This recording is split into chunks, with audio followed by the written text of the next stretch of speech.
Brighter green plants might give us a warning when a volcano is stirring. Turns out, unlike earthquakes, which are super unpredictable, volcanoes can sometimes show early signs. Plants growing around volcanoes look healthier when volcanic activity ramps up because they thrive on increased carbon dioxide levels, a gas that volcanoes emit during eruptions and through underground magma. They also turn browner when the volcanic activity peaks, likely due to harmful gases and heat harming the vegetation. Scientists use satellites to figure this all out. They analyzed satellite data spanning from 1984 to 2022.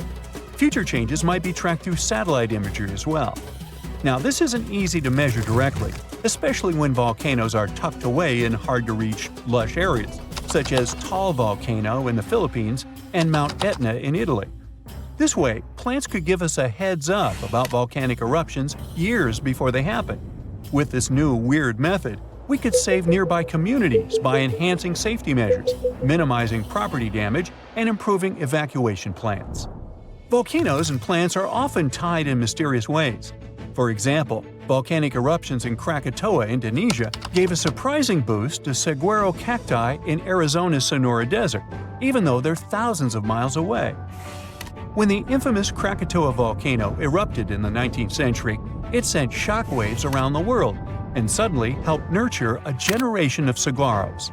These incredible cacti can be up to 40 feet tall as adults, but they start life as tiny seedlings that struggle to survive in the desert's harsh conditions. However, thanks to the cooler and wetter conditions caused by volcanic eruptions like Krakatoa, they can get unbelievable growth spurts. Chillier summers and milder winters that follow such eruptions create perfect conditions for young saguaros, which usually don't make it due to extreme heat and cold. But volcanoes not only influence plants, they're also Earth's jewelry makers.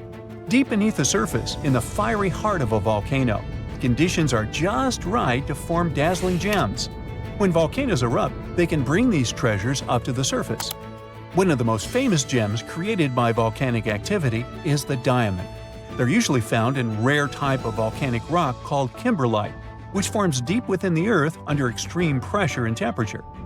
Millions of years ago, kimberlite eruptions, small but powerful volcanic events, hauled diamonds from deep within the Earth.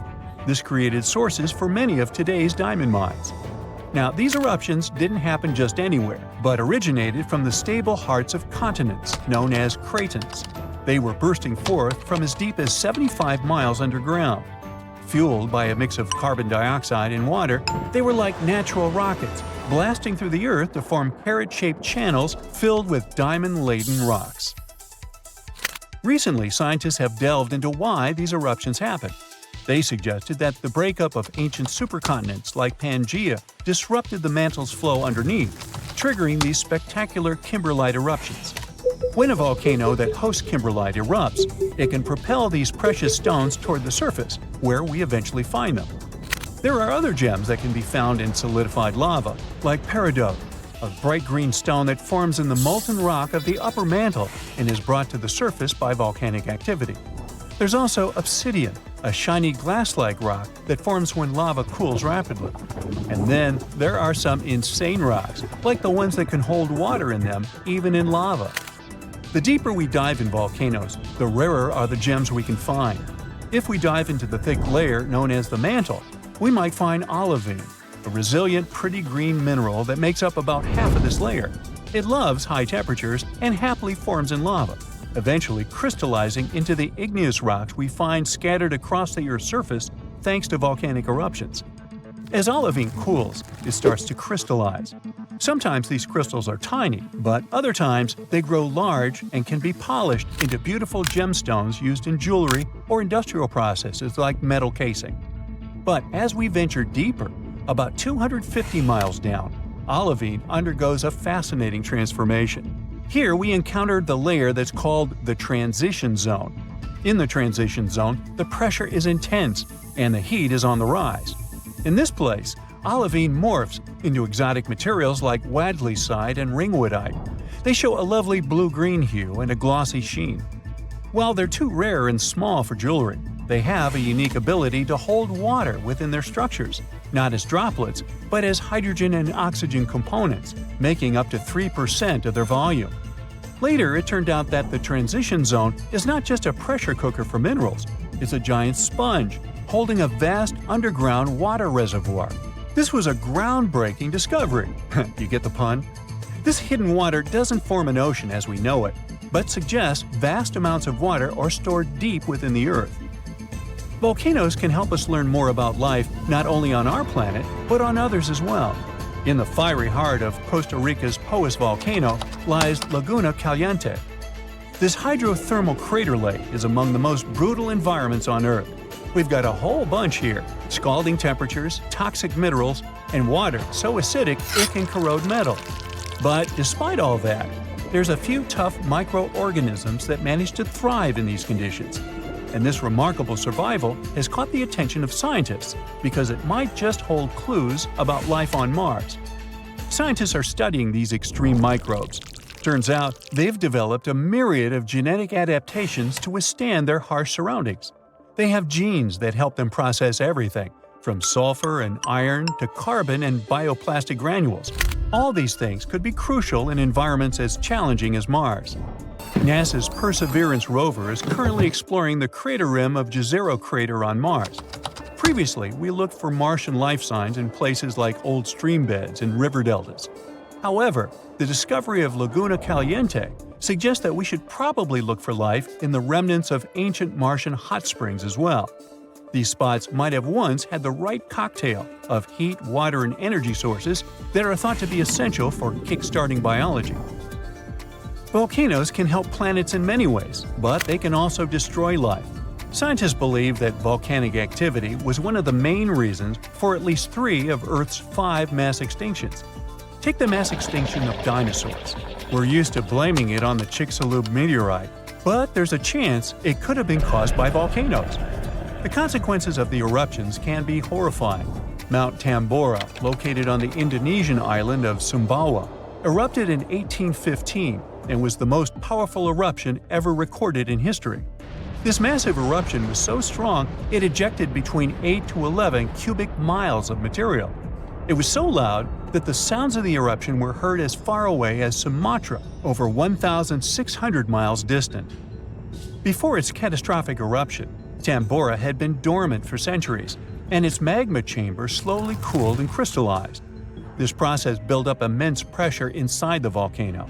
It was eventually released in a series of terrifying events starting on April 5, 1815. The climax came on April 10th, when massive plumes of ash and pumice were thrown into the atmosphere. The aftermath of the eruption was dire. Tsunamis devastated the surrounding area.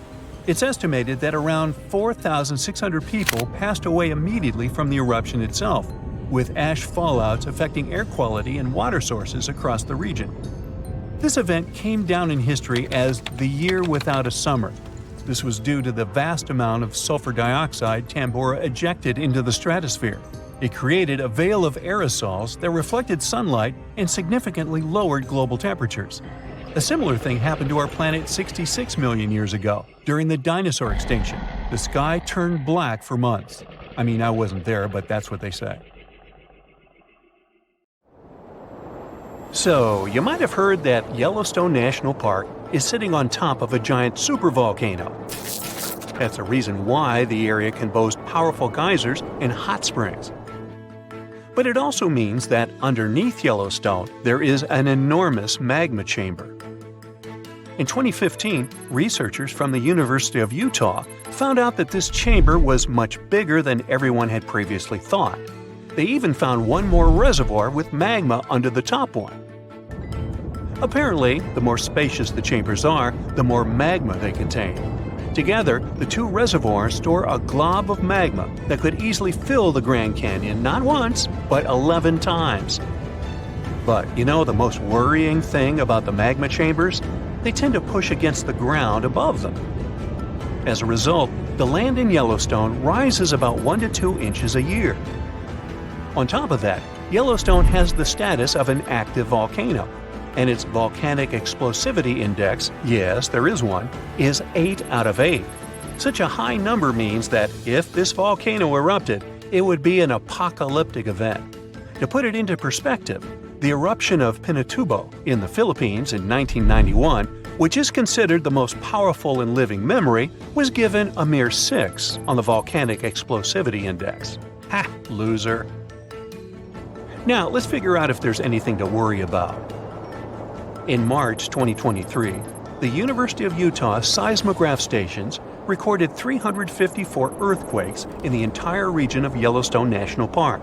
Sounds like a lot.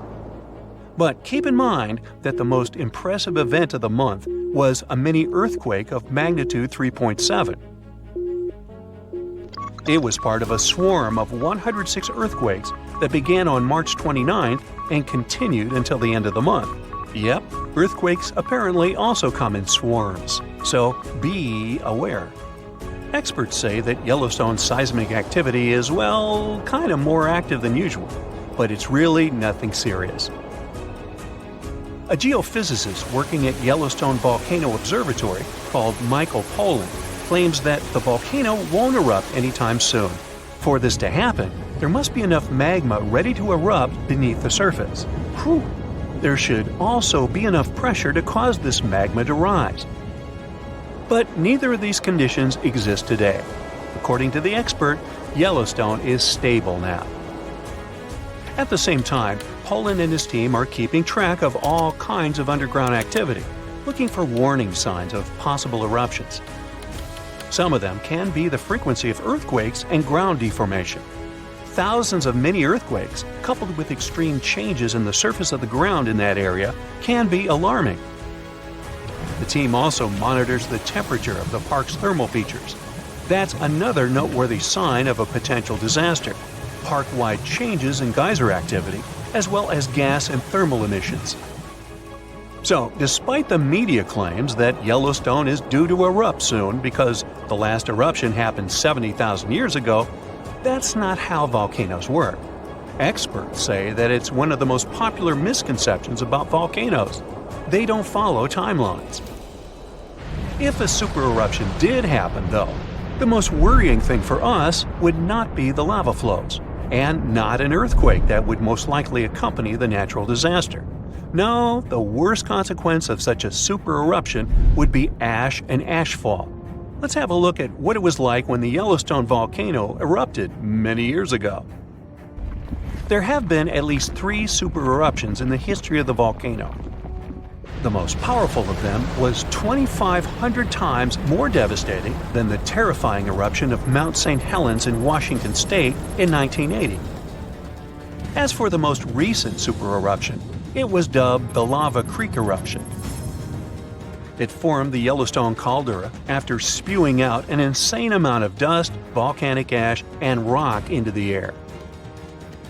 Recently, scientists have also learned about 2 other previously unknown supereruptions that happened around 9 and 8.7 million years ago.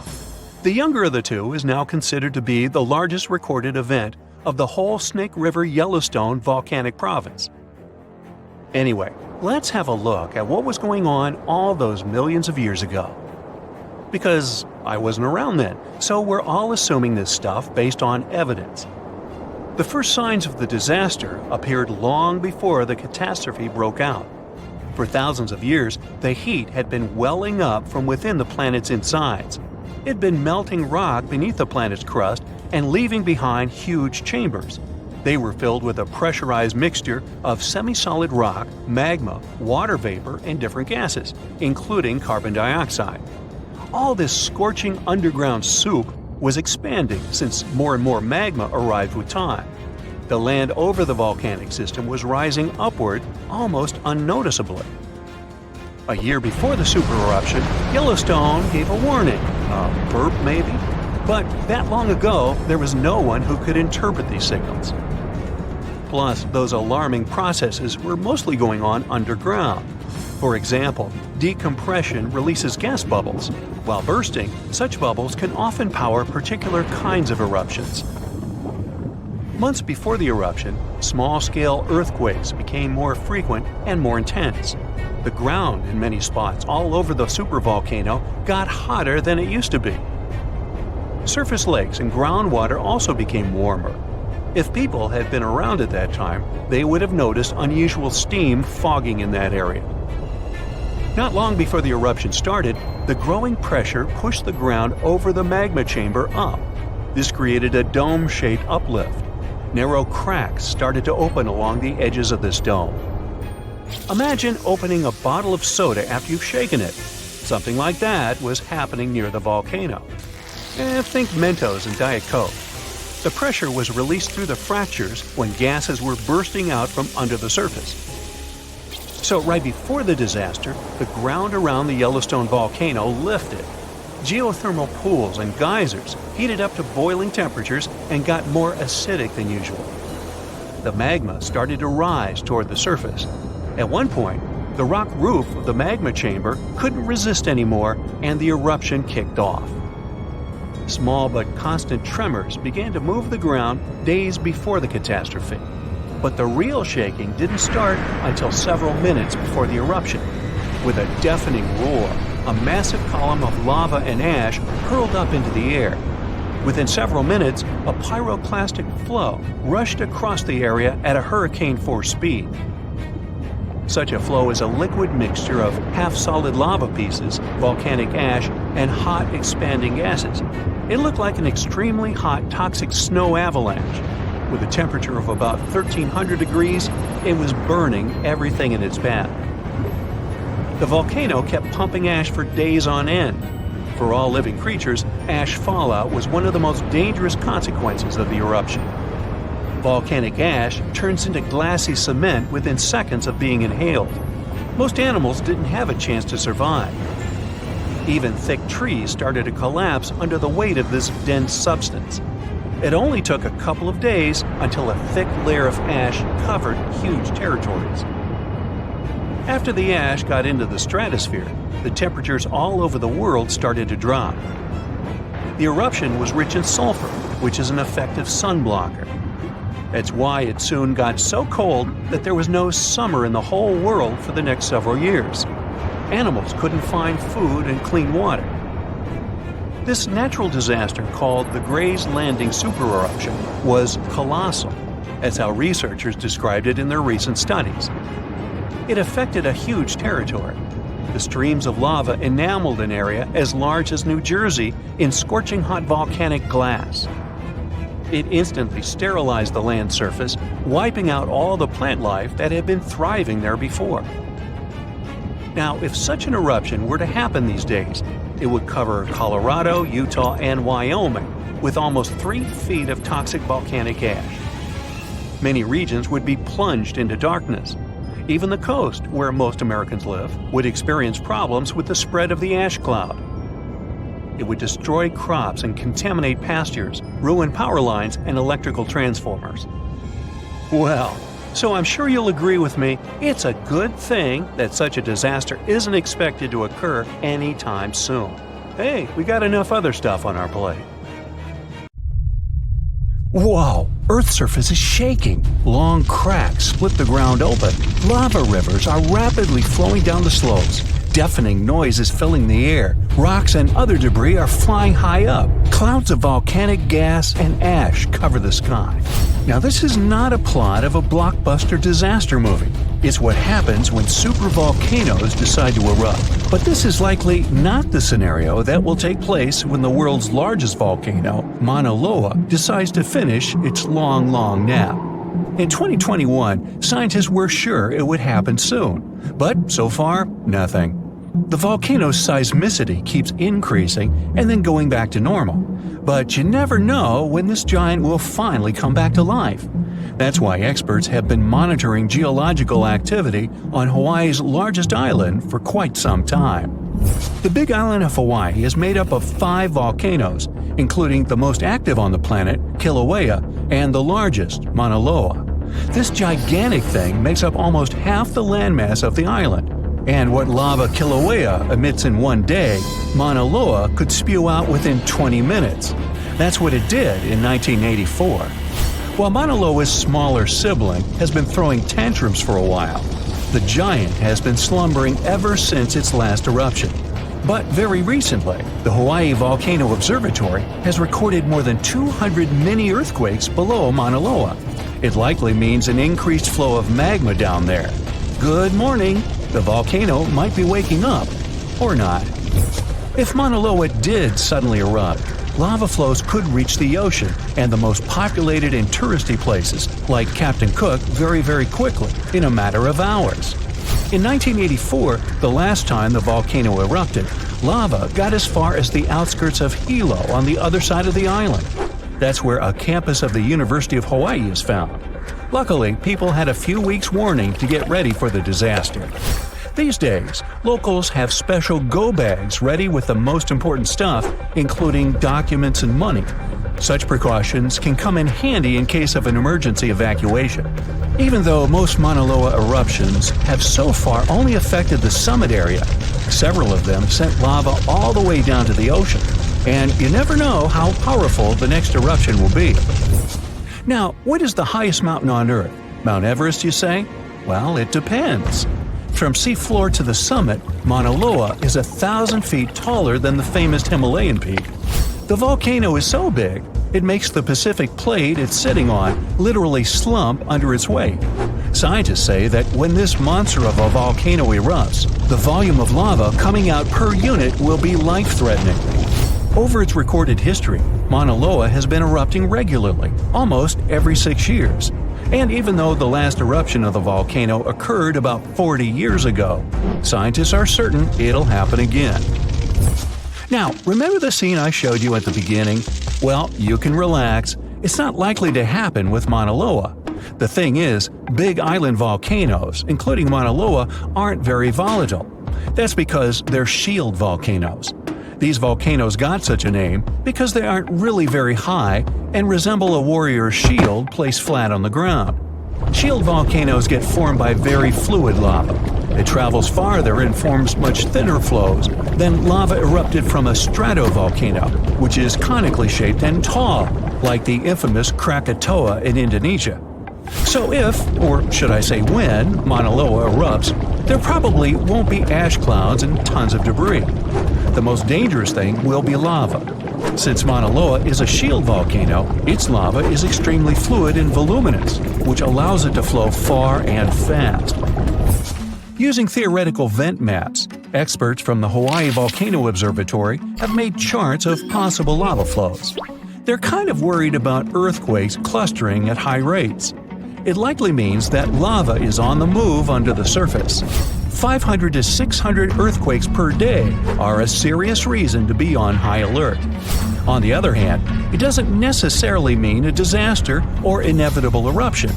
Around a decade ago, several earthquakes that happened at the same time signaled that something was happening under Mauna Loa. But an eruption didn't occur. Instead, half the volcano shifted a bit to the south. This way, it probably gave more room to magma so that it had enough space to stay beneath the surface. Now, let's get back to the catastrophic eruption we saw at the beginning of the video.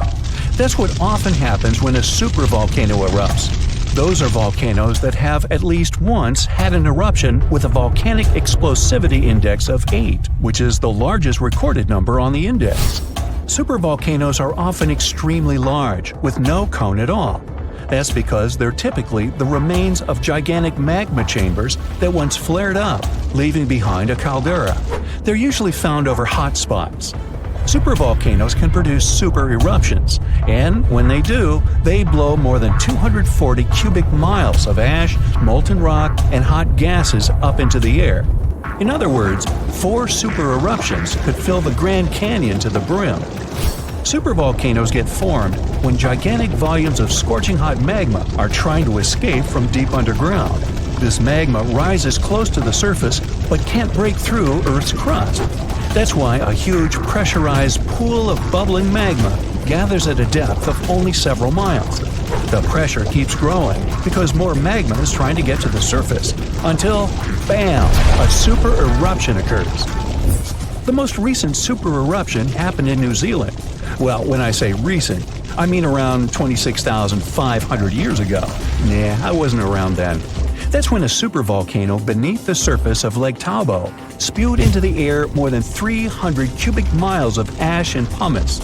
Imagine 500,000 Great Pyramids of Giza flying up at the same time.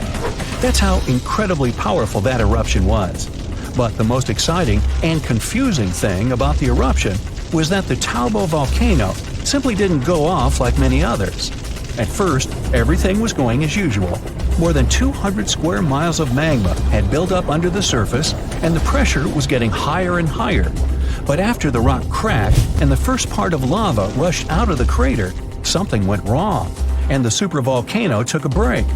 Only several months later, the disastrous eruption shook the ground, and thousands of tons of lava, rocks, and ash flew high into the atmosphere. But the age of supervolcanoes isn't over. The most infamous of them all is probably the one in Yellowstone National Park. This giant handles at least 3 mega-powerful eruptions, and who knows how many smaller ones. If this monster erupted anywhere as strongly as it did 2.1 million years ago, it would spit out more than 588 cubic miles of red-hot material. You can probably picture it more vividly if I tell you that this volume is comparable to 65 million Capitol rotundas in Washington, D.C. piled together. Wow. Anyway, scientists are sure that Yellowstone doesn't present any danger these days. For an eruption to happen, magma inside must be at least 50% molten.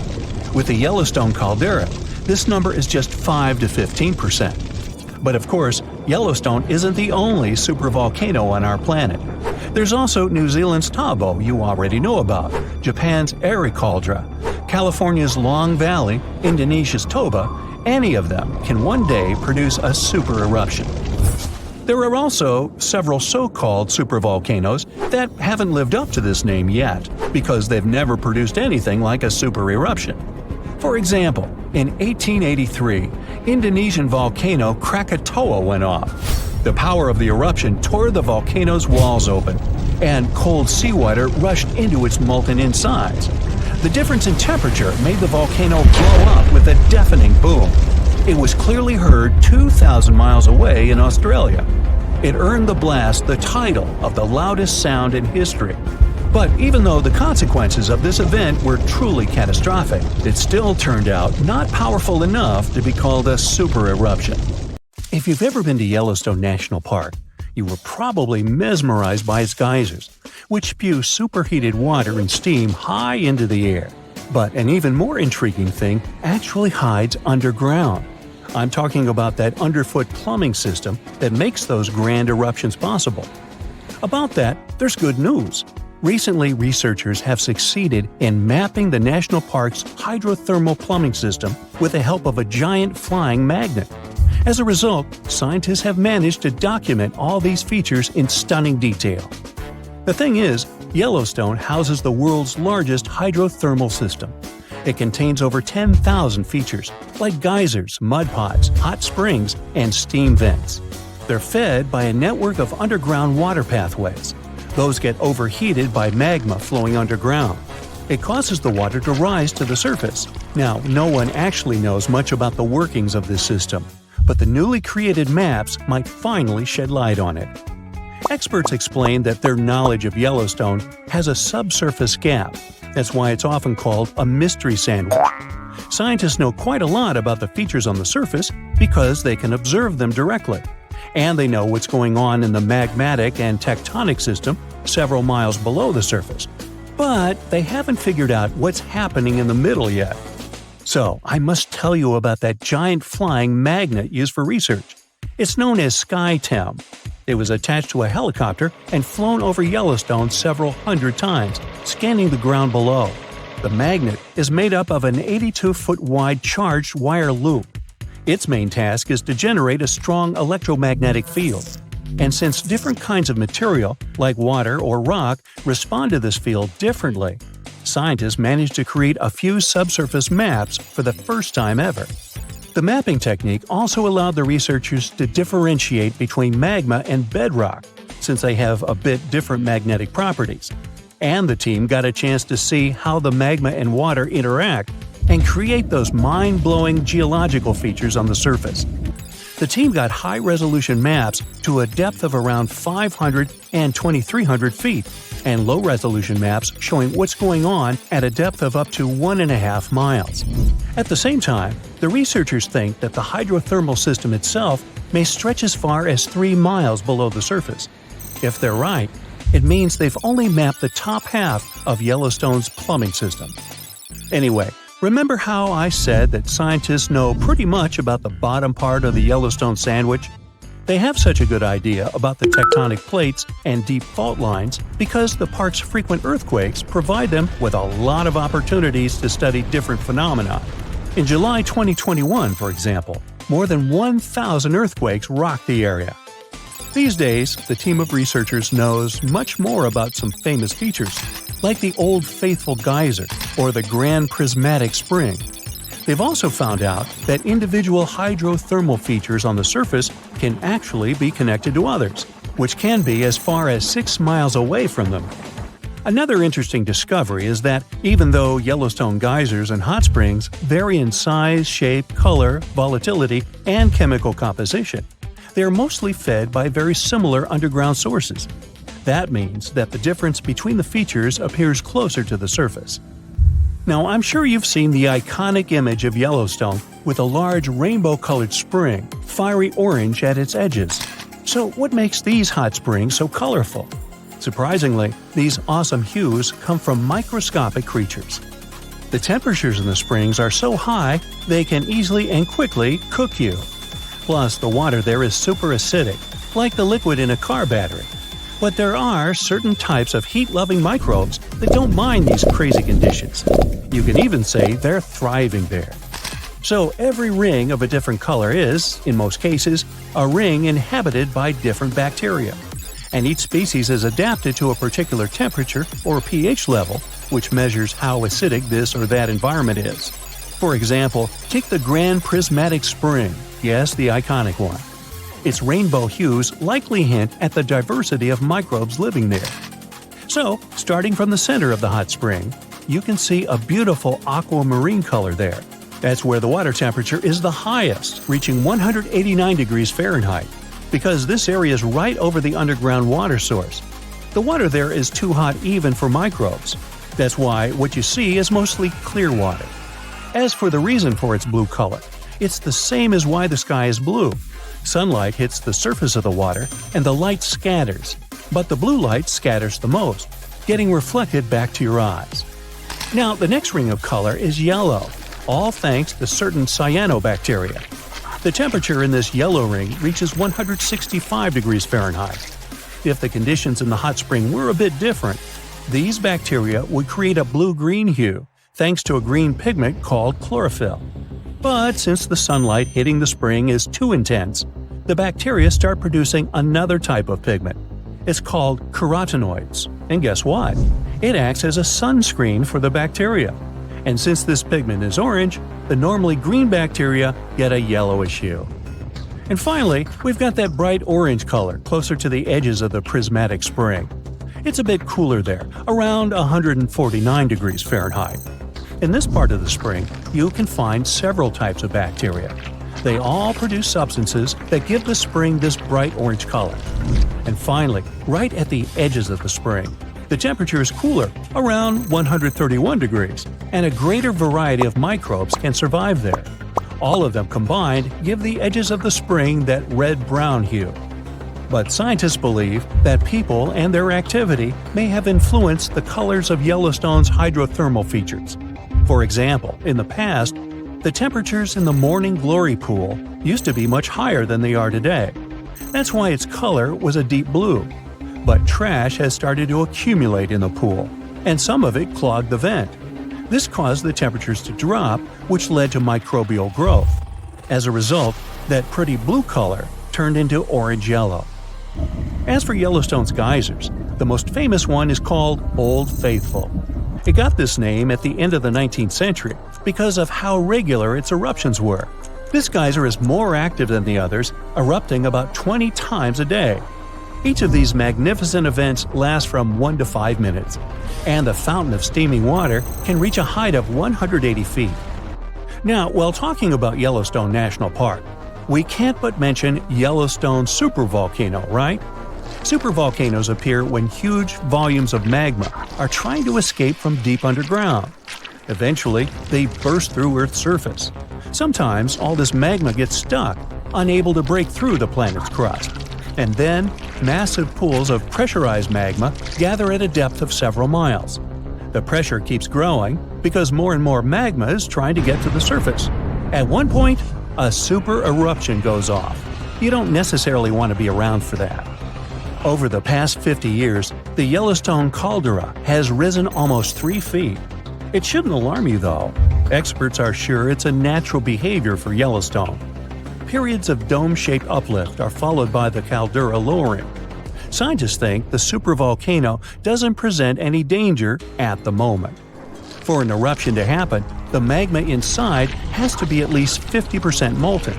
With Yellowstone, this number is just 5 to 15%. Even better, a recent study made the researchers believe the hotspot might be in a state of decline right now, even despite all the breathing and dome-raising activity. There have been at least 3 other super eruptions in the history of Yellowstone volcano. They happened 2.1 million, 1.3 million, and 640,000 years ago, long before video. The most recent super eruption was dubbed the Lava Creek eruption. It formed the Yellowstone caldera after spilling out 240 cubic miles of rock, dust, and volcanic ash. No thanks, I'll pass. When we think of active volcanoes, one region comes to mind: the Ring of Fire in the Pacific Ocean. 3/4 of Earth's volcanoes sit within this belt. Compare the area to Australia, which doesn't have any volcanic activity. The old continent of Europe is also calm, or at least we like to think so. Can you guess what the most active volcano in Europe is? If you thought of Mount Etna on the island of Sicily in Italy, you were right. The volcano has erupted about 200 times and has been far from sleeping in recent decades. The last time this happened was in August 2023. The highest mountain in the Mediterranean is 500 million years old. But in Iceland, there is a much younger volcano. It sprang into action on the 10th of July 2023. In the afternoon, 3 fissures appeared in the ground on a peninsula in the southwest of the island. This was at a base of a small mountain peak. Its name means Little Ram in the local language. The volcano spewed molten lava high into the air. There were also gas plumes in the area. But the scientific community wasn't surprised by the event. They already knew about the volcanic area that stretches between the cities of Reykjavik and Keflavik. Its name is hard to pronounce. Hey, I want to buy a vowel. It had already erupted during the previous 2 summers. This activity came after 8 centuries of dormancy. In the days leading up to the latest eruption, seismologists, the scientists who study earthquakes, recorded over 12,000 tremors. When the ground opened up in July, the fissures were over 1.5 miles long. The following morning, 2 of them closed. All the lava was now coming out of the last fissure. It grew into an elongated cone, the simplest shape of volcano we are all familiar with. The lava soon filled a large crater. It grew almost 100 feet tall during the first week, and it is still growing. On the night when the eruption started, lava spread out in all directions. Its cinders set ablaze the dry moss in the vicinity. Local authorities closed off the surrounding area. There were toxic gases from the volcanoes and smoke from the burning moss. Firefighters flocked to the area. After a week, they proclaimed the area safe. Visitors soon came to witness the birth of Europe's youngest volcano. This form of tourism is quite developed in Iceland. People come from all over the world to watch active volcanoes. The land of fire and ice is home to more than 130 volcanoes. Some 30 of them are active. Now, I know what you're thinking right now. Is volcano tourism safe? In Iceland, it is. The country's authorities research and constantly monitor all of the hotspots. The island is dotted with several dozen seismic stations. These help researchers accurately predict future eruptions, and emergency services are accustomed to these sorts of events. They can quickly cordon off danger zones. This is what happened in 2010. A volcano in the south of the island, the name of which everyone struggled to pronounce, erupted. It spewed out a plume of steam and ash that was 7 miles high. This wasn't a fun time to be an air traveler. Winds carried the enormous plume southeast toward northern Europe. Many countries closed their airspace for several days for safety reasons. The The volcano erupted in March, but the Earth was shaking from January the same year, so seismologists knew that an eruption was approaching. When it comes to the continent's youngest volcano, the tourist infrastructure is already there. Visitors can leave their cars at a designated parking lot. Then they go on a 5-hour-long trek. This leads to a viewing deck.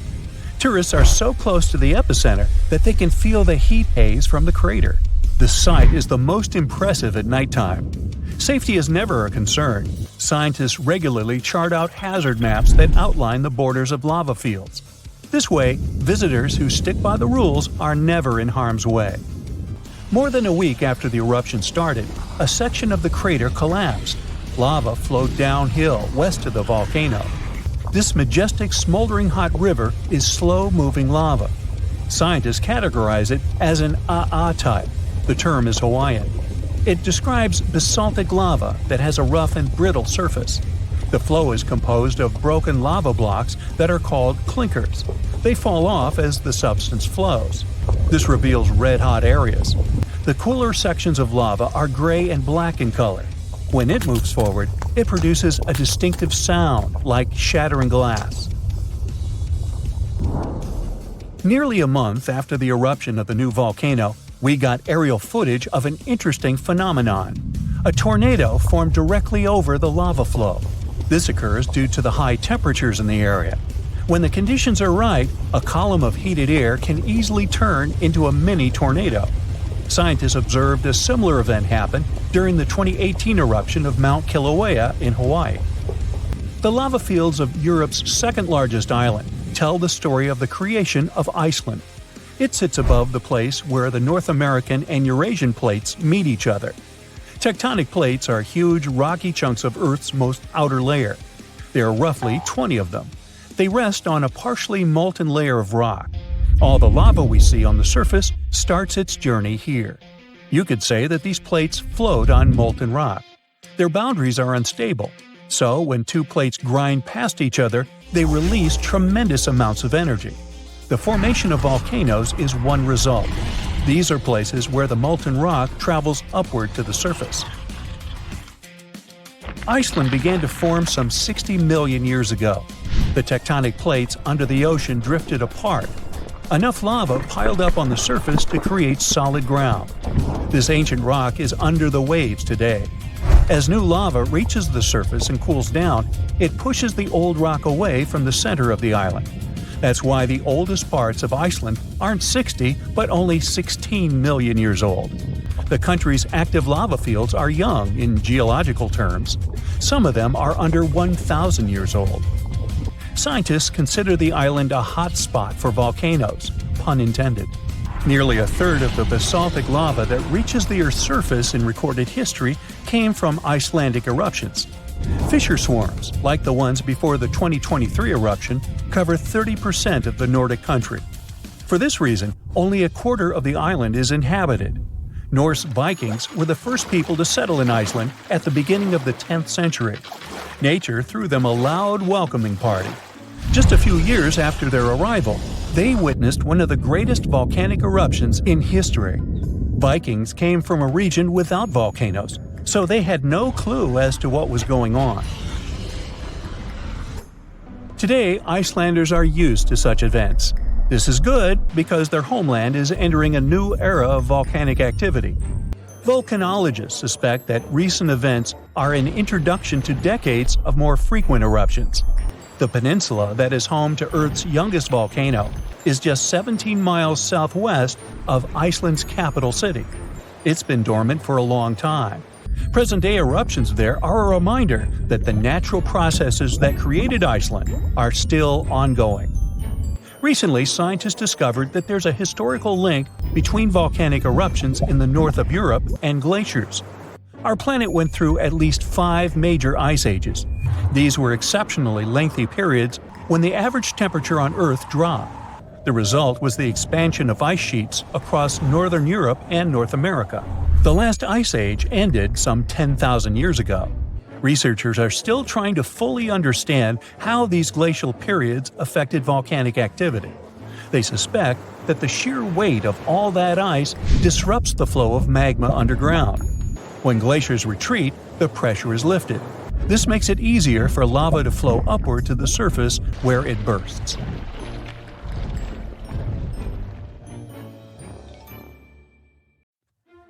You look up and see a bright orange flash in the sky. A bit later, you hear a boom so loud the window panes around you burst into pieces. And then you see it. A giant piece of space rock burning high above your head, heading for Earth. When it touches the surface, the explosion leaves behind an enormous crater. It's 12 miles deep and as wide as Lake Michigan. After that, 3/4 of all living organisms on our planet are on the edge of survival. This event took place about 66 million years ago, and the bright flash in the sky was the very asteroid that wiped out the dinosaurs. These days, people have many ways to protect themselves, like we could hide in bunkers deep underground and survive. Such bunkers would already come in handy since there are many asteroids in the sky, and some of them are just waiting for their ticket to Earth to wreak some havoc. For example, the asteroid 1990 MU. In 2027, it'll come alarmingly close to our planet. Many people fear that Earth's gravitational pull will trap the rock, which is the size of 2 Brooklyn bridges. In this case, it'll start to move closer and eventually crash into the planet's surface. Such an impact would cause a shock wave that would be felt on other continents. Once the asteroid hit the ground, there would be an explosion. It'd be so bright, people would think a new sun appeared right here on Earth. The collision would release a huge amount of energy that would then turn into heat. Everything around the impact site would catch fire. And if the asteroid fell in the water, it would cause tsunami waves higher than the Empire State Building. Many coastal cities would be flooded. The dust that would rise after the explosion would cover the sun. The world would be plunged into darkness. If the dust stayed in the air long enough, the climate on the planet would change and Earth would start to freeze. If you think such a small meteorite can't cause serious damage, look at the Cheops meteor. It hit the Earth in the winter of 2013. When the space rock entered the atmosphere, people miles away heard a loud bang. The brightly burning object was approaching the surface at about 11 miles per second. Halfway through the flight, it split into several pieces. This caused several stronger shock waves. When the meteorites hit the ground, it caused a major earthquake, and the aftershock from the explosions shattered the windows of 5,000 buildings. People in 6 cities around the crash site felt the aftereffects of the fall, and this meteorite was only 60 feet wide. Fortunately, the asteroid 1990 MU will move past our planet. We'll be safe. Whew! But the next asteroid to approach Earth is going to be 3 miles wide. It's called 3122 Florence. If this giant hit our planet, it could wipe entire continents off the face of the Earth. In 2017, this space rock got awfully close to us. It could be seen in the sky even with a small telescope. Now, the next asteroid is the biggest one to worry about, 1999 JM8. It's about as wide as Manhattan, and it has an unnerving habit of approaching Earth a bit too close for everyone's liking. A small asteroid named 2020 VT4 got closer to our planet than all others have ever done. In November 2020, it flew over the Pacific Ocean at an altitude a bit smaller than the distance from Los Angeles to Las Vegas. That space rock was about the size of a big car. If it did make it to Earth's atmosphere, it would burn up completely before touching the ground. Falling asteroids and meteorites aren't uncommon on our planet. Luckily, most of them burst into flames and burn up before they enter the atmosphere. Mars is to blame for such frequent meteor showers. The planet isn't far from the main asteroid belt in the solar system. Sometimes, the gravitational pull of the red planet grabs asteroids from there. Then, Mars spins them around and flings them in our direction, just like a slingshot. So, Mars is a bully. Good thing we're protected by Jupiter. It's the largest planet in our solar system, and it has an incredibly strong gravitational field. It keeps the asteroid belt in line and protects us from being constantly hit by a rain of meteorites. And that's good news. considering Ceres is in the asteroid belt. This enormous space rock is so big that it was once considered to be a planet. Then, for many years, scientists called Ceres an asteroid. But in 2006, it was finally classified as a dwarf planet. This space object contains a third of the total mass of the asteroid belt, which is about 4% of the Moon's mass. If Earth were as large as a nickel, Ceres would be about the size of a poppy seed. So, what if an asteroid several miles across was heading toward our planet and people had to stop it? Well, we could break the space rock into smaller pieces. A massive explosion could be used to do this. People wouldn't even need to land on the giant asteroid. Getting close to its surface would be enough. Boom! A powerful burst of energy would split the asteroid into several large pieces and tons of debris. The smallest rocks would burn in the heat released in the blast, and it would also change the asteroid's trajectory. The larger fragments would burn up while entering the atmosphere. All witnesses of this unusual meteor shower would have a chance to admire a beautiful fire show. Another means of protection could be a kinetic battering ram. Simply put, it would be a huge object that people would send towards the asteroid approaching Earth. Or it could be a heavy spaceship. This is the method scientists produce to prevent the asteroid Apophis from falling to Earth. This guy is 1,200 feet across and often passes by our planet, coming as close as 19,000 miles above Earth's surface. The asteroid is going to pass close to our planet again in 2029, and there is a possibility that in 3036 it might crash into the Earth. If it happened, the explosion would leave a crater more than 3 miles across. Within 6 miles of the impact zone, all buildings and subway tunnels would be crushed or severely damaged. The event would also trigger a powerful earthquake. In the area of 30 miles away from the crater, car windows and window panes in houses would be shattered. And 75 miles away from the impact site, the earthquake would move furniture and buildings. One way to stop such a catastrophe is to build a heavy spaceship. It would take off from Earth, speed up, and then ram into the asteroid with great force. This impact would alter the course of the huge space rock, and it would fly past our planet. We could also try to stop the asteroid by wrapping it in foil. This would make its surface reflective, and then solar pressure might gradually change the asteroid's trajectory. Another alternative is using the gravitational tug. In this case, we would send an unmanned spaceship, large and heavy, toward the asteroid. It would fly over the space rock and slowly draw the thing closer with its gravitational pull. A small change, of course, would be enough to make the asteroid fly past our planet. Another way to protect Earth would be to build a system of giant lenses in space. Perhaps you've tried focusing sunlight with eyeglass lenses. Then you know how hot this sunlight can get. Now imagine having many giant lenses that are all directed at one point. Scientists think that focusing such a powerful beam of light on the asteroid would make the rock melt and evaporate, slowly changing its route. And one more way to protect ourselves from the asteroid would be to install several rocket engines on its surface. It would turn the space object into a rocket, and we could set its course from Earth.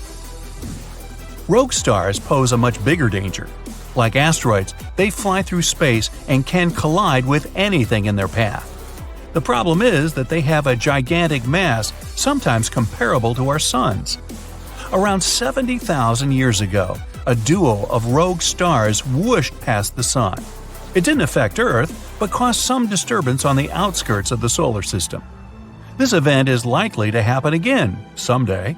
The rogue star Gliese 710, about half the mass of our Sun, is moving toward our solar system right now. There's a possibility that it'll begin to grab asteroids from the outer asteroid belt and toss them at us. And then, rare meteor showers you can observe these days will become a regular occurrence. But right now, this rogue star is extremely far from our world, and there's a bigger chance that it'll pass by without affecting our peaceful existence. The ground shakes beneath you. The pictures rattle on the walls. You hear a rumble off in the distance. Then, boom, a deafening explosion. The shockwave blasts through the windows and sets off car alarms. You duck under the dining table for cover, but then you remember you live not far from a supervolcano in the middle of a tropical jungle. So, staying in one place isn't a good idea. The shaking finally halts. You take this chance to peek outside and see a giant cloud of smoke covering the sky. It's lunchtime, but you wouldn't know it. The sun is completely veiled and darkness falls. The power's out in the whole city. In this darkness, you see red molten lava shooting from the sky and spilling on the rim. You run outside along with dozens of your neighbors. Your priority right now, find safe shelter and fast. You think about taking the car, but with everyone running on the road, that's a no-go.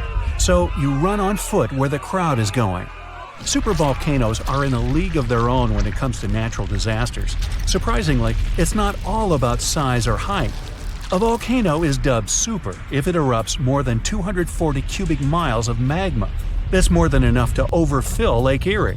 It must also have a history of erupting and a magnitude of 8 on the Volcanic Explosivity Index. The largest active volcano on Earth is Hawaii's Mauna Loa. It's so big, it would cover the entire state of Rhode Island plus some. And next time you see a commercial plane flying high in the sky, remember that 30,000-some-foot altitude is about as tall as Mauna Loa is from base to summit. It's technically taller than Everest when you measure it like that, yet it's not considered a supervolcano. So you're running along the dark road not knowing and barely seeing where to go. Then, all of a sudden, a massive flaming boulder smashes through the bridge in front of you. You and everyone else are now stranded on the side of the volcano as it's getting more chaotic each second. Most of the crowd disperses, finding their own ways to safety. You remember there's a way to the other side not many people know about, but you'll have to cross a raging river through the dense jungle. You calm what's left of the crowd, and everyone follows you to your secret getaway.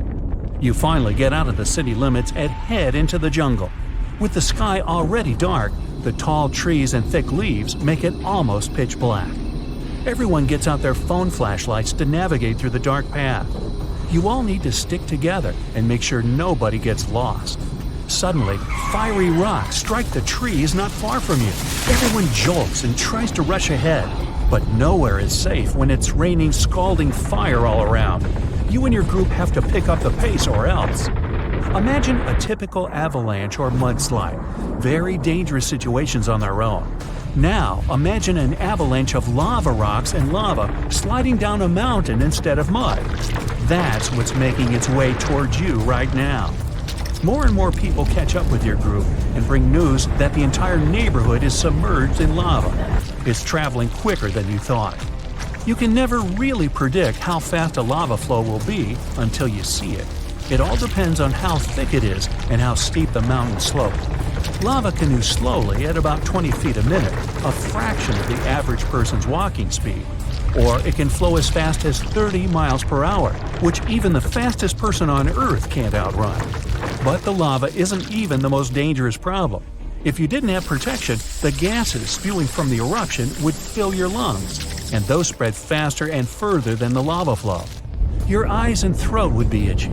You'd get a headache, dizziness, increased heart rate, difficulty breathing. The worst would be passing out from the lack of oxygen. Luckily, everyone managed to grab their gas masks before leaving their homes. You're now entering the treacherous terrain of the jungle and the danger zone. Everyone's phone batteries are giving out one by one, so your vision is even more limited. The terrain is tougher and you can't hear any sounds from the river. At this point, you're not even sure if you're going the right way. But your instincts tell you the deeper you go, the safer you'll be. The path is muddy, and the vines are hindering everyone's movements. That's when you hear something big running through the jungle. It's coming up on you fast. You can't see a thing until it's right up on you. A bear! And there goes a rhino. Wild cats, domestic cats, dogs, different creatures of all sizes and species. They all come running through the jungle right past you. You and your fellow humans aren't the only ones fleeing from the eruption. The rumbling is still going on. Before you know it, a shower of fire rocks strikes right behind you and ignites parts of the jungle. There's no going back. Everyone picks up and runs for it. You hear thunder in the distance. A flash of lightning lights up the dark sky. You think, finally, some rain to wash away this fiery nightmare. But that's not a regular storm brewing. These giant smoke clouds can mimic a thunderstorm under similar conditions. Your luck finally pays off. You hear the river straight ahead. You reach the bank and have to hop on some stones to get to the other side. You almost slip when someone from the group catches you just in time. Whew, that was too close. Not far down the river is a large waterfall leading straight to a shallow lake with sharp rocks at the bottom. The ash from the lava falls like snow, covering most of the trees and landing on the river. Ash is one of the most dangerous things about volcanic eruptions. You're soaked to the bone, but it's a lot better than ash and smoke. And then the rest of the group follow. The next thing you know, the river starts steaming as lava meets the bank and runs into the water. You try your best to speed things up. The lava can heat this water up to dangerous levels, and there are still people slowly crossing the river on the slippery rocks. Luckily, you manage to get everyone across. Well, almost everyone. You turn around and see someone's leg got caught between two rocks. The lava continues to pour into the river. You can feel the heat of the steam. You rush back to this person and try to pull them out. Their leg won't budge. Someone else from the group comes to help, and you're finally able to pull them out in the nick of time.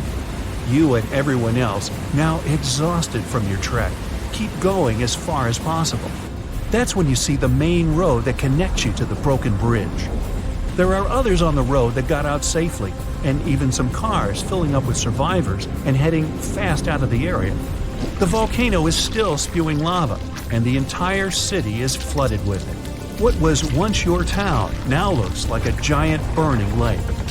Planes and helicopters can't fly because of the smoke and ash, so don't count on an air rescue. You're still at risk even though you're on safer ground, so it's still too early to celebrate. Everyone continues to move away from the city. The further, the better. The ground continues to shake, but this time it's even more intense than before. Supervolcanoes are powerful enough to cause many earthquakes. But it's a good thing you're out in the open, far from the buildings and debris in the city. Now, back to reality. Rest assured that a volcanic eruption of this intensity won't happen for a very long time, as in millions of years. Besides, thanks to warning systems and humanity's preparation for such an event, it's extremely rare for even a regular volcano to do as much damage as it could. So, don't scratch Yellowstone off your travel list just yet. Huaychan Volcano in Indonesia is not your ordinary lava-belching mountain. Instead of producing black smoke and red lava, as most volcanoes do, this eccentric guy lets out a blue flame and electric blue lava.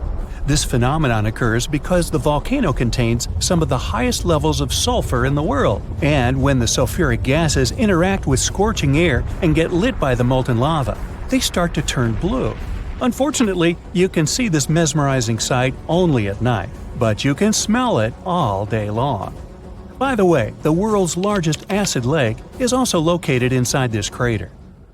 The Dead Sea has a high concentration of salt and minerals compared to other seas, even though it's technically a lake. Swimming is almost impossible, but people go there for the natural chemicals for the body. Floating on the surface is a great way to relax. This ancient body of water got its name because no macroscopic organisms can live there since it's 9.6 times saltier than oceans. Only a few bacteria and fungi can be found enjoying the salt. It's also Earth's lowest elevation on land at 1,400 feet below sea level. An underground crystal cave exists in Mexico, and it looks like some interstellar world. It's roughly 1,000 feet beneath the surface, with each spike measuring up to 35 feet in length and weighing up to 55 tons. These are some of the largest crystals in the world. Luscantire Beach is an endless strand of white sand dunes and azure water. But don't let the tropical vibes fool you. It's located in Scotland. That's why it mostly looks like this during May and June only. In December, the place gets only an average of 1 hour of sunshine per day, making it way more dramatic and monochrome. The Georgia Guidestones is a collection of giant stones in a star pattern. It has inscriptions in 8 languages, including Hindi, Chinese, and Swahili. It also has an astronomical calendar finished in 1980 and was built to last centuries. No one knows who built it or why. All the way over in sunny California is Sequoia National Park, home to the giant forest. It's been around for thousands of years. More than 8,000 of these colossal trees rule the land, including 10 of the largest living plants in the world. The General Sherman sequoia is estimated to be up to 2,700 years old and is recognized as the world's largest known living tree by volume. The famous stone heads of Easter Island have been around for hundreds of years. No one knows exactly why they were built. Some scientists think that local people believed the statues would make the soil more fertile. Soil analysis proved the heads did their job well. It's the best agricultural spot on the island.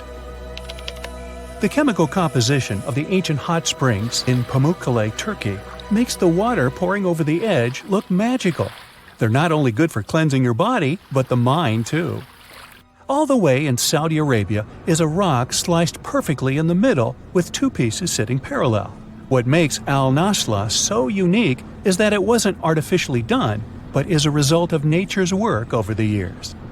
Now, this glacier may look like someone dropped tons of red paint in the middle of Antarctica, but it's actually the natural color.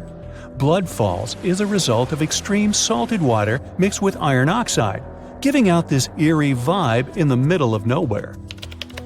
In early May 2018, New England observed one of the scariest and most dangerous phenomena ever, a super long-track tornado.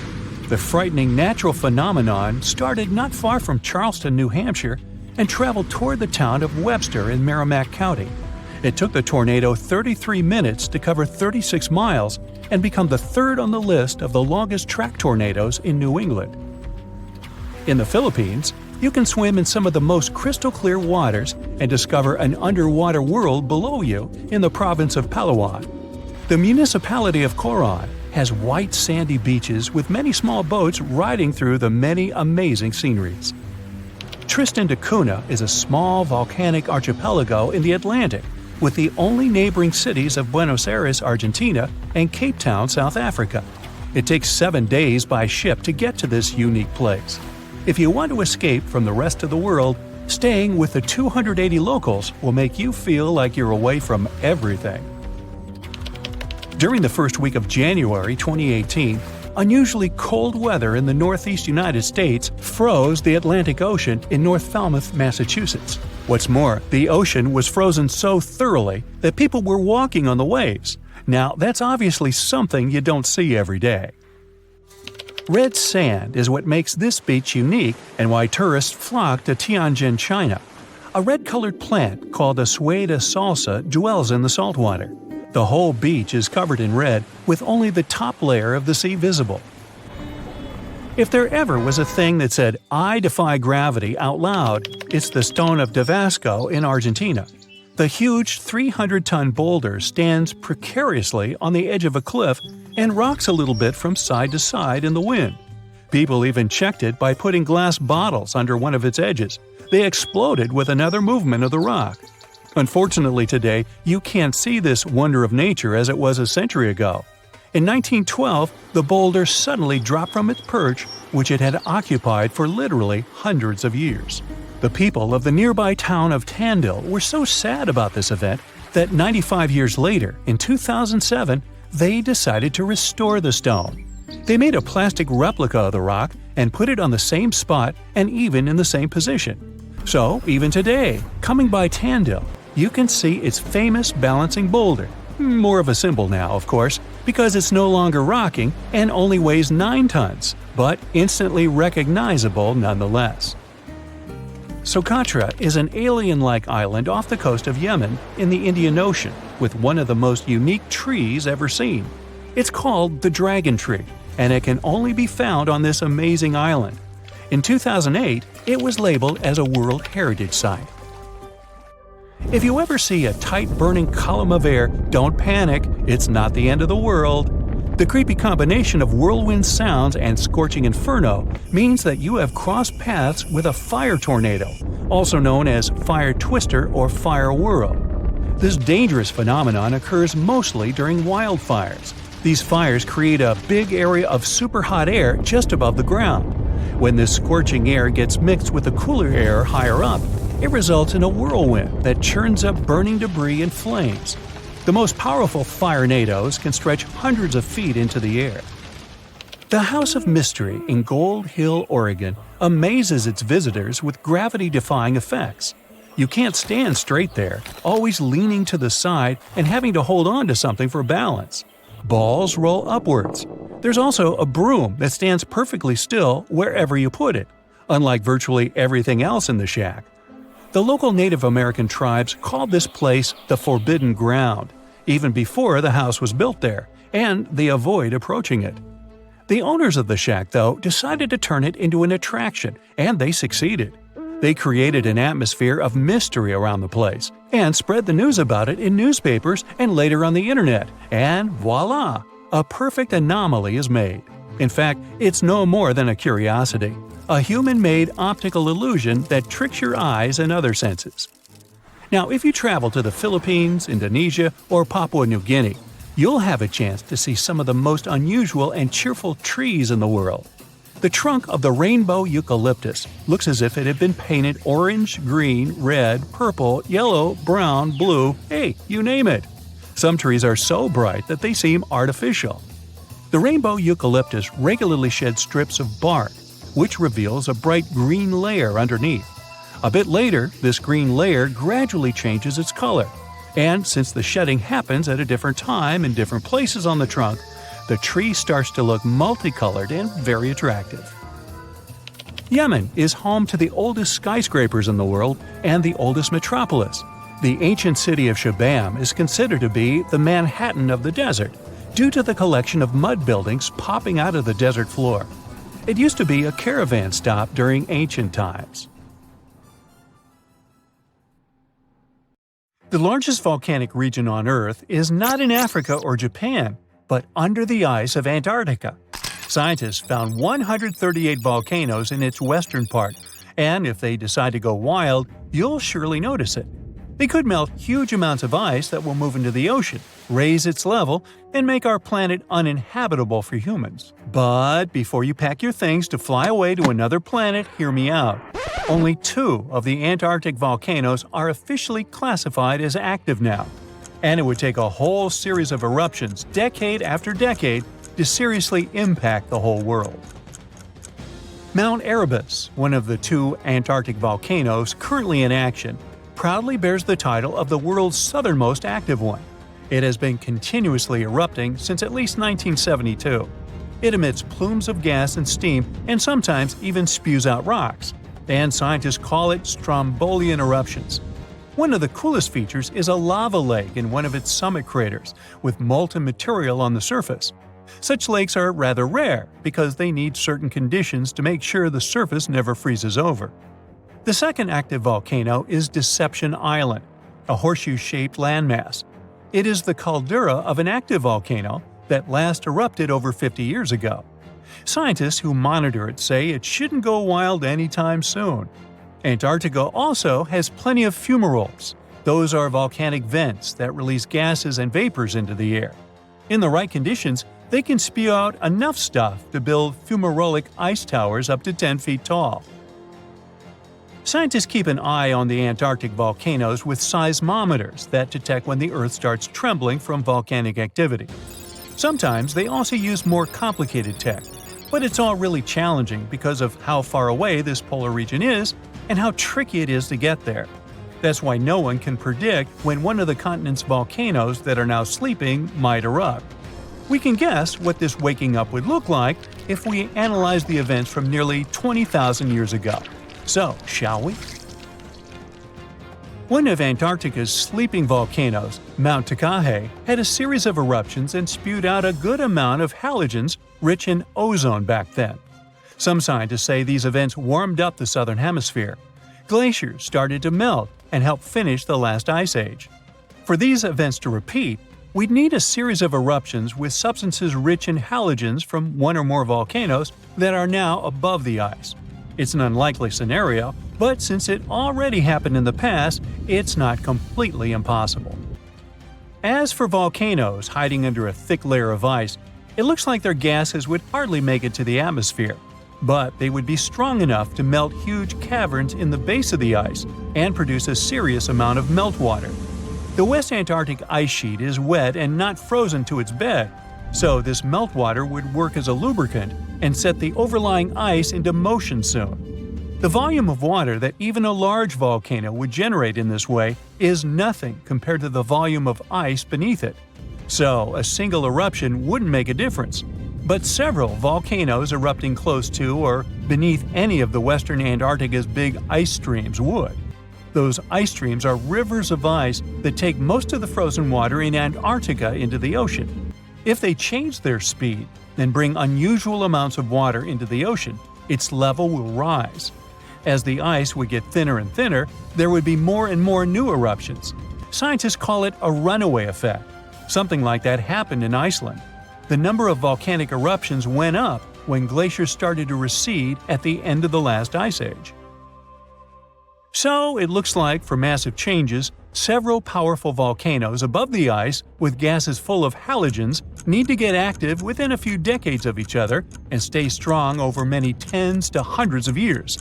Antarctica stores around 80% of all the fresh water in the world, and if they melted all of it, global sea levels would rise by almost 200 feet. And then we'd have to look for a new planet to live on. But this again is an unlikely scenario.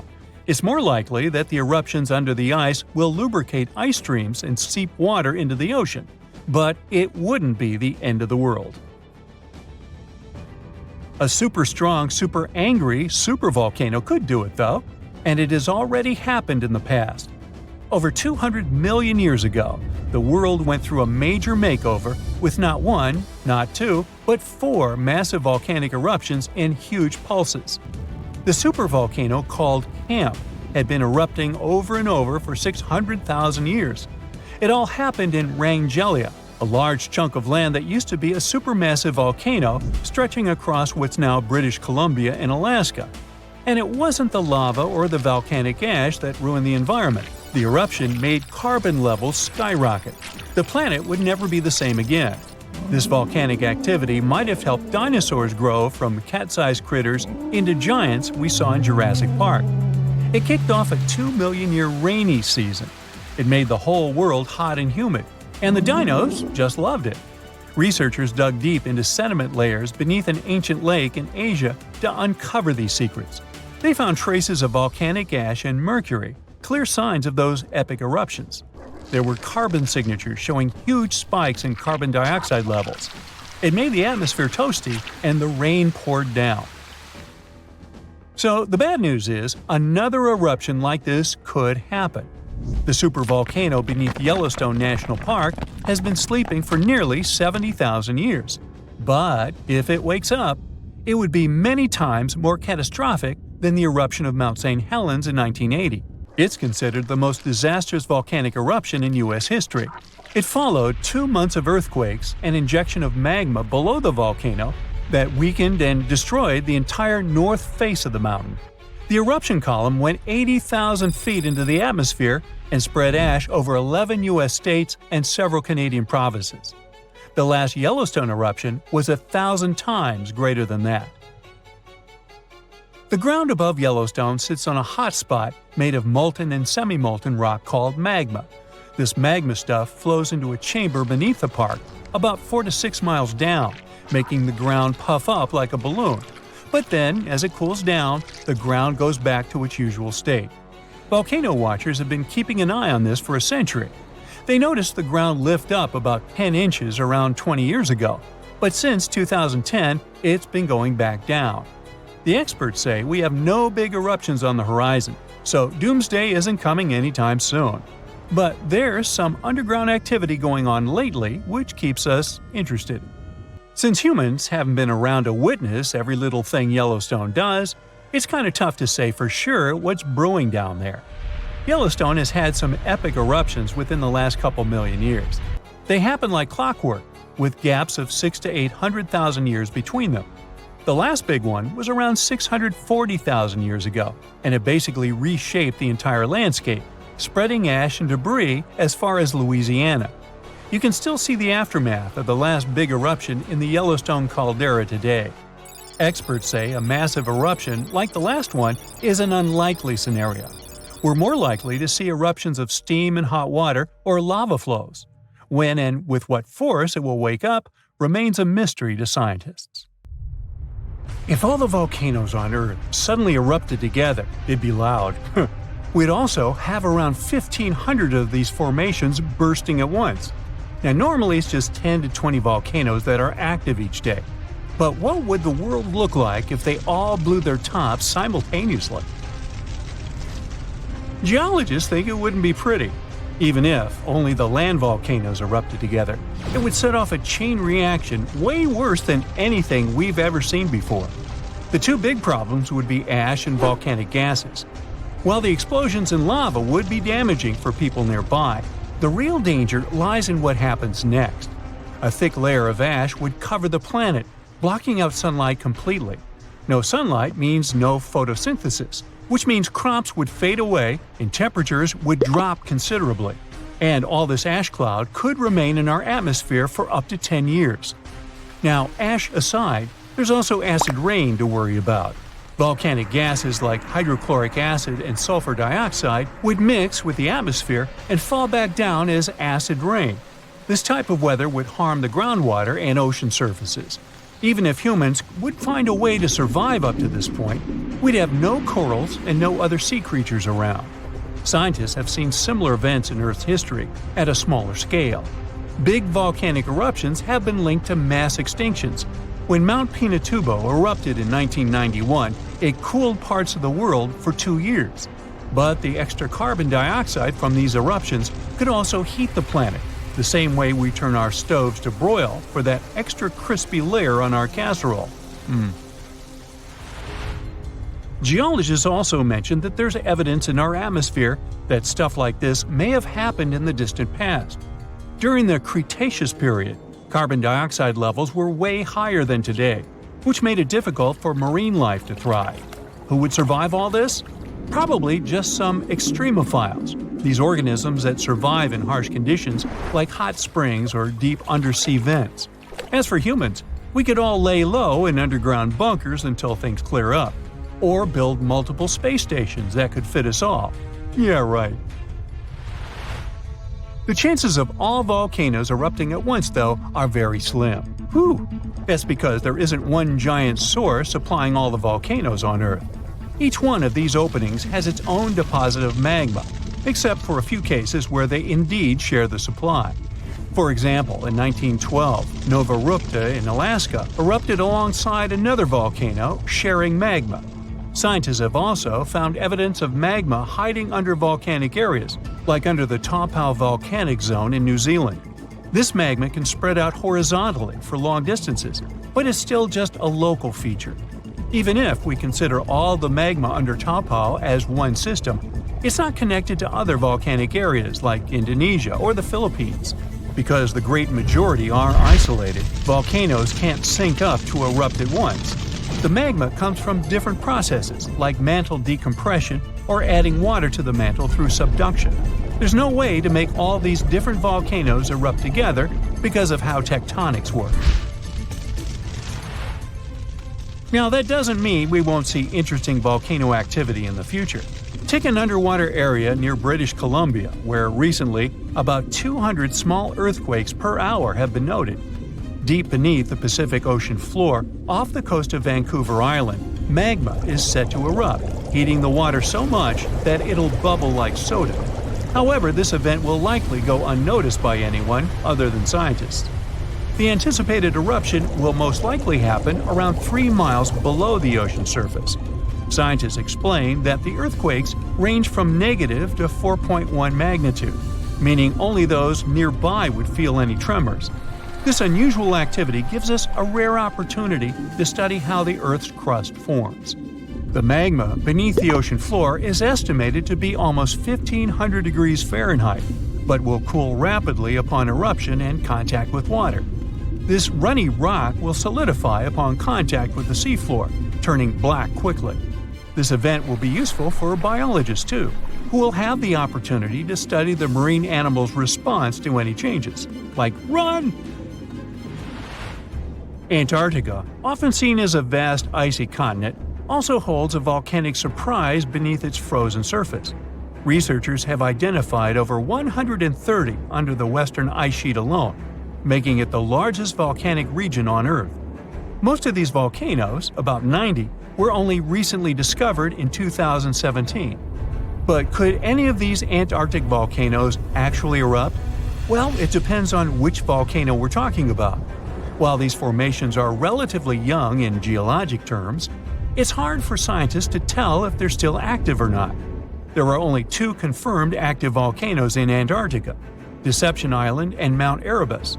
The latter, standing tall as the highest peak on the continent, has been continuously erupting since at least 1972. It's known for emitting gas and steam, and sometimes even throwing out rocks in what are called strombolian eruptions. One of its most notable features is a persistent lava lake in its crater, a rare phenomenon due to specific conditions needed to keep the surface molten. For instance, it's fueled by a steady supply of magma from deep within the Earth's mantle. This continuous inflow of molten rock provides the material for the lava lake to exist. It also features low ambient temperatures. Despite its location in Antarctica, Erebus has relatively mild temperatures in its summit region because of the heat generated by the volcanic activity. This allows the lava lake to remain liquid rather than freezing over. Deception Island, another active volcano, last erupted in the 70s. While it's currently not showing signs of imminent eruption, it's being monitored closely for any concerning activity. Apart from these 2 being confirmed to be active, Antarctica is dotted with fumaroles, openings in the Earth's crust that release gases and vapors. Sometimes these fumaroles can create icy towers reaching heights of 10 feet. What we should focus on is maybe supervolcanoes. They're this type that has the potential to produce the most massive and destructive eruptions. Unlike the typical one, which has a single vent, supervolcanoes have a vast magma chamber beneath the surface, spanning tens or even hundreds of miles in diameter. Their eruptions can have catastrophic effects on the surrounding area and even impact global climate patterns because of the amounts of ash and gases they spill out into the atmosphere. One famous supervolcano is the Yellowstone one, which some say is gearing up for another eruption. It has the capacity to unleash a colossal eruption, spewing over 240 cubic miles of material. As much as we'd like to predict its behavior, volcanoes don't stick to a calendar. On the contrary, eruptions simply happen when there's enough magma beneath the surface. There also needs to be enough pressure for the magma to travel upwards. As far as we can measure, these conditions are not currently met at Yellowstone. Sure, many volcanoes operate on a cyclical pattern, but that doesn't mean Yellowstone is overdue. In fact, Yellowstone has had just 3 major eruptions over the past 2.1 million years. Also, the term supervolcano refers to the formation's size, not necessarily how fussy it is. Yellowstone's monitoring is extensive, tracking seismicity, ground deformation, thermal emissions, gas, water chemistry, and surface changes. Signs of an eruption would include thousands of earthquakes over a short period. We'd also see deformation on the ground and weird gas emissions ahead of time. Stable as it might look like for now, the consequences of it having a major eruption could look ugly. Ash dispersion could blanket a 500-mile radius, potentially disrupting Midwest agriculture and clogging waterways. Ash and gas emissions into the stratosphere could induce global climatic effects, making our planet colder for several years. And yes, we've seen some research that it shows there's more liquid molten rock under the Yellowstone volcano than scientists believe. But that doesn't translate to imminent danger. So, you might have heard that Yellowstone National Park is sitting on top of a giant supervolcano. That's the reason why the area can boast powerful geysers and hot springs. But it also means that underneath Yellowstone, there is an enormous magma chamber. In 2015, researchers from the University of Utah found out that this chamber was much bigger than everyone had previously thought. They even found one more reservoir with magma under the top one. Apparently, the more spacious the chambers are, the more magma they contain. Together, the two reservoirs store a glob of magma that could easily fill the Grand Canyon not once, but 11 times. But you know the most worrying thing about the magma chambers? They tend to push against the ground above them. As a result, the land in Yellowstone rises about 1 to 2 inches a year. On top of that, Yellowstone has the status of an active volcano, and its volcanic explosivity index, yes, there is one, is 8 out of 8. Such a high number means that if this volcano erupted, it would be an apocalyptic event. To put it into perspective, the eruption of Pinatubo in the Philippines in 1991, which is considered the most powerful in living memory, was given a mere 6 on the volcanic explosivity index. Ha, loser. Now, let's figure out if there's anything to worry about. In March 2023, the University of Utah seismograph stations recorded 354 earthquakes in the entire region of Yellowstone National Park. Sounds like a lot.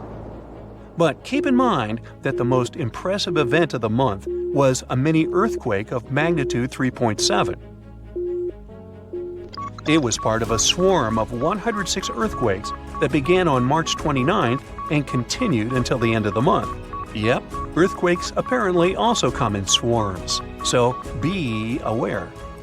Experts say that Yellowstone's seismic activity is, well, kind of more active than usual, but it's really nothing serious. A geophysicist working at Yellowstone Volcano Observatory called Michael Pollan claims that the volcano won't erupt anytime soon. For this to happen, there must be enough magma ready to erupt beneath the surface. Whew. There should also be enough pressure to cause this magma to rise. But neither of these conditions exist today. According to the expert, Yellowstone is stable now. At the same time, Pollan and his team are keeping track of all kinds of underground activity, looking for warning signs of possible eruptions. Some of them can be the frequency of earthquakes and ground deformation. Thousands of mini-earthquakes, coupled with extreme changes in the surface of the ground in that area, can be alarming. The team also monitors the temperature of the park's thermal features. That's another noteworthy sign of a potential disaster. Park-wide changes in geyser activity, as well as gas and thermal emissions. So, despite the media claims that Yellowstone is due to erupt soon because the last eruption happened 70,000 years ago, that's not how volcanoes work. Experts say that it's one of the most popular misconceptions about volcanoes. They don't follow timelines. If a supereruption did happen, though, the most worrying thing for us would not be the lava flows, and not an earthquake that would most likely accompany the natural disaster. No, the worst consequence of such a supereruption would be ash and ashfall. Let's have a look at what it was like when the Yellowstone volcano erupted many years ago. There have been at least 3 supereruptions in the history of the volcano.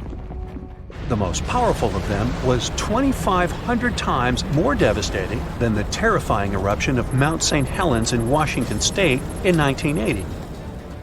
As for the most recent supereruption, it was dubbed the Lava Creek eruption. It formed the Yellowstone caldera after spewing out an insane amount of dust, volcanic ash, and rock into the air. Recently, scientists have also learned about 2 other previously unknown supereruptions that happened around 9 and 8.7 million years ago. The younger of the 2 is now considered to be the largest recorded event of the whole Snake River Yellowstone volcanic province. Anyway, let's have a look at what was going on all those millions of years ago. Because I wasn't around then, so we're all assuming this stuff based on evidence. The first signs of the disaster appeared long before the catastrophe broke out. For thousands of years, the heat had been welling up from within the planet's insides. It had been melting rock beneath the planet's crust and leaving behind huge chambers. They were filled with a pressurized mixture of semi-solid rock, magma, water vapor, and different gases, including carbon dioxide. All this scorching underground soup was expanding since more and more magma arrived with time. The land over the volcanic system was rising upward almost unnoticeably. A year before the supereruption, Yellowstone gave a warning, a burp maybe, but that long ago there was no one who could interpret these signals. Plus, those alarming processes were mostly going on underground. For example, decompression releases gas bubbles. While bursting, such bubbles can often power particular kinds of eruptions. Months before the eruption, small-scale earthquakes became more frequent and more intense. The ground in many spots all over the supervolcano got hotter than it used to be. Surface lakes and groundwater also became warmer. If people had been around at that time, they would have noticed unusual steam fogging in that area. Not long before the eruption started, the growing pressure pushed the ground over the magma chamber up. This created a dome-shaped uplift. Narrow cracks started to open along the edges of this dome. Imagine opening a bottle of soda after you've shaken it. Something like that was happening near the volcano. Think Mentos and Diet Coke. The pressure was released through the fractures when gases were bursting out from under the surface. So right before the disaster, the ground around the Yellowstone volcano lifted. Geothermal pools and geysers heated up to boiling temperatures and got more acidic than usual. The magma started to rise toward the surface. At one point, the rock roof of the magma chamber couldn't resist anymore and the eruption kicked off. Small but constant tremors began to move the ground days before the catastrophe. But the real shaking didn't start until several minutes before the eruption. With a deafening roar, a massive column of lava and ash hurled up into the air. Within several minutes, a pyroclastic flow rushed across the area at a hurricane-force speed. Such a flow is a liquid mixture of half-solid lava pieces, volcanic ash, and hot, expanding gases. It looked like an extremely hot, toxic snow avalanche. With a temperature of about 1,300 degrees, it was burning everything in its path. The volcano kept pumping ash for days on end. For all living creatures, ash fallout was one of the most dangerous consequences of the eruption. Volcanic ash turns into glassy cement within seconds of being inhaled. Most animals didn't have a chance to survive. Even thick trees started to collapse under the weight of this dense substance. It only took a couple of days until a thick layer of ash covered huge territories. After the ash got into the stratosphere, the temperatures all over the world started to drop. The eruption was rich in sulfur, which is an effective sunblocker. That's why it soon got so cold that there was no summer in the whole world for the next several years. Animals couldn't find food and clean water. This natural disaster, called the Gray's Landing supereruption, was colossal. That's how researchers described it in their recent studies. It affected a huge territory. The streams of lava enameled an area as large as New Jersey in scorching hot volcanic glass. It instantly sterilized the land surface, wiping out all the plant life that had been thriving there before. Now, if such an eruption were to happen these days, it would cover Colorado, Utah, and Wyoming with almost 3 feet of toxic volcanic ash. Many regions would be plunged into darkness. Even the coast, where most Americans live, would experience problems with the spread of the ash cloud. It would destroy crops and contaminate pastures, ruin power lines and electrical transformers. Well, so I'm sure you'll agree with me, it's a good thing that such a disaster isn't expected to occur anytime soon. Hey, we got enough other stuff on our plate.